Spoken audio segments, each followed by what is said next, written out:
بسم اللہ الرحمن الرحیم۔ السلام علیکم دوستو۔ حضرت انس رضی اللہ تعالی عنہ سے روایت ہے کہ نبی کریم صلی اللہ علیہ وآلہ وسلم ایک جوان کے پاس آخری وقت میں جبکہ وہ اس دنیا سے رخصت ہو رہا تھا تشریف لے گئے،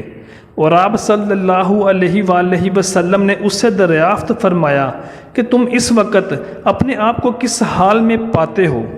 اس نے عرض کیا کہ یا رسول اللہ صلی اللہ علیہ وآلہ وسلم، میرا یہ حال ہے کہ میں اللہ تعالیٰ سے رحمت کی امید بھی رکھتا ہوں، اور اسی کے ساتھ مجھے اپنے گناہوں کی سزا اور عذاب کا بھی ڈر ہے۔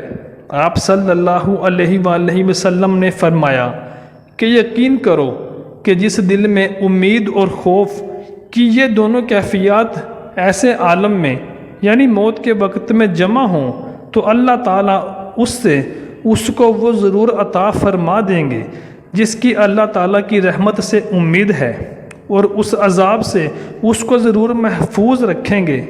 جس کا اس کے دل میں خوف اور ڈر ہے۔